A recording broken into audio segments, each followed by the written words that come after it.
Mais depuis des années, le peuple malien, à travers sa diaspora française, ne s'est pas tu par rapport à la violence, par rapport à la gabégie de l'ancien président Vaillou, M.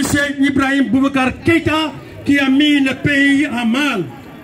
C'est pour cette raison que le vaillant peuple du Mali s'est mobilisé depuis des années, qu'il bat les pavés de la rue ou des rues de Paris, mais également de toutes les places publiques de Paris.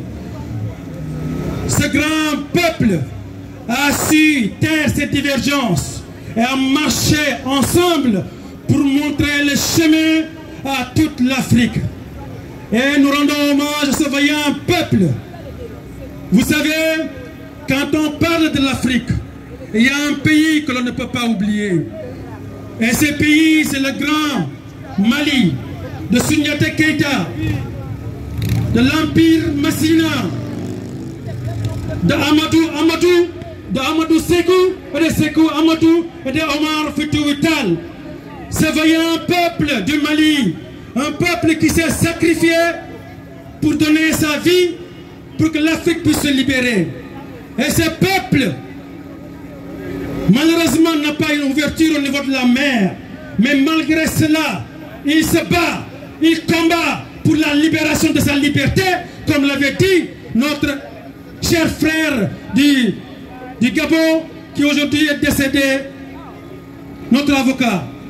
Vous savez, vous entendez les missions Barkhane, la mission Takuba, la MINUSMA, toutes ces forces étrangères ne servent absolument à rien.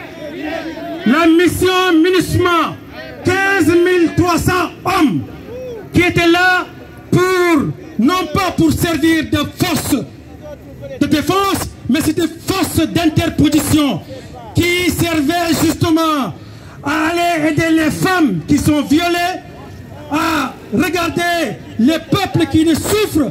Mais on a remarqué que de jour en jour, le nombre de femmes maliennes violées augmente, alors que le nombre de militaires de la MINUSMA augmente. Nous voulons que cette mission qui ne sert absolument à rien puisse prendre ses clics et qu'elle puisse dégager. La mission Serval qui s'est transformée en la mission Barkhane, qui signifie, la mission Serval qui signifie un petit filet qui, en passant, pisse partout pour montrer son territoire à l'image de la France. Cet État totalitaire, cet État vaillou qui sème la zizanie entre les peuples en Afrique. Oui, c'est ça. C'est la vérité. Mes chers frères, la vérité. La mission Barkhane, la mission Takuba, quand on avait marché à la ville de Pau, on avait dit ni la mission Serval, ni moins encore la mission Takuba ne va donner la liberté au peuple malien. La liberté du peuple malien partira si et seulement si le Mali accepte de prendre son destin en main. La France refuse à ce que le peuple malien discute avec les djihadistes, alors qu'elle-même, pendant la nuit, se cache et négocie avec les djihadistes. Les djihadistes qui sont au Mali, ce sont nos frères. On va discuter avec nos frères, que la France le veuille ou pas. Ces djihadistes ont été tropicalisés au Mali et sur toute la bande du Sahel. Par qui? Par la France. La France fabrique et vend des armes à l'Arabie Saoudite et le Qatar. L'Arabie Saoudite et le Qatar.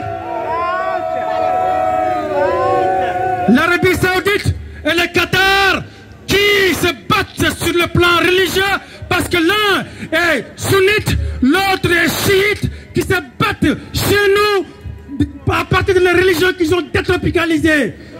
Et nous disons, après, la France va porter ses trilles à travers sa fausse mission Barkhane pour combattre les djihadistes qu'elle-même a fabriqués, qu'elle-même a accouchés.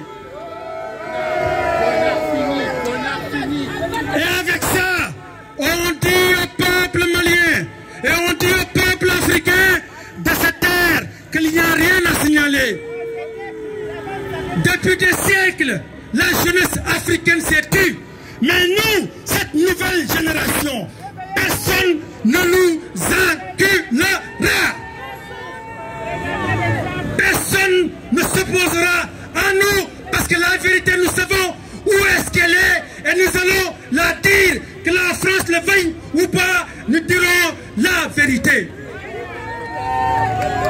Mes chers frères peuples du Mali, je vous dis, s'il faut faire 40 000 coups d'État en Afrique, eh bien, nous ferons 40 000 plus un coup d'État.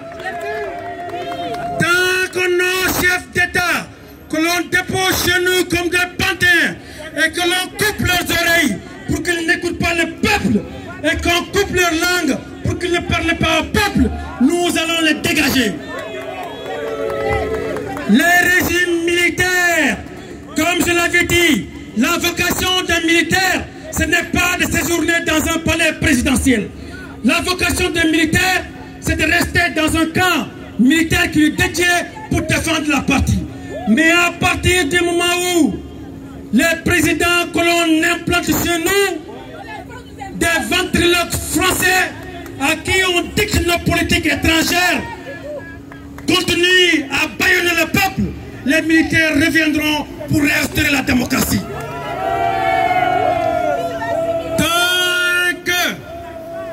Tant que ces militaires décident de répondre aux aspirations des peuples à travers la liberté, source d'inspiration de tout le peuple africain, nous le citerons.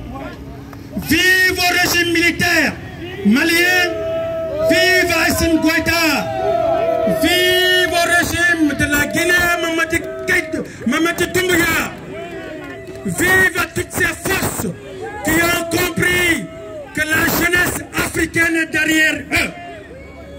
S'il faut que les militaires restent au pouvoir au Mali, en Guinée, pendant 10 ans, eh bien alors ils vont rester pendant 10 ans. Jusqu'à ce que la démocratie européenne qu'ils ont détropicalisée chez nous, qui ne répond pas à nos valeurs, qui n'est pas celle que nous voulons, soit rétablie dans le bon sens. Et à ce moment-là, lorsque la démocratie est installée, lorsque personne n'aura le courage d'installer, de faire un troisième mandat, eh bien alors les militaires rentreront dans leur camp pour défendre la patrie. Voilà la vérité. Je vais chuter sur ça. Comme l'avait dit Sankara, l'esclave qui n'est pas capable d'assumer sa révolte ne mérite pas que l'on s'apitoie sur son sort. Cet esclave répondra seul de son malheur s'il se fait l'illusion sur la condescendance suspecte d'un maître qui prétend l'affranchir. Seule la lutte libère. Libérez-vous, cher peuple malien, et la lutte continue.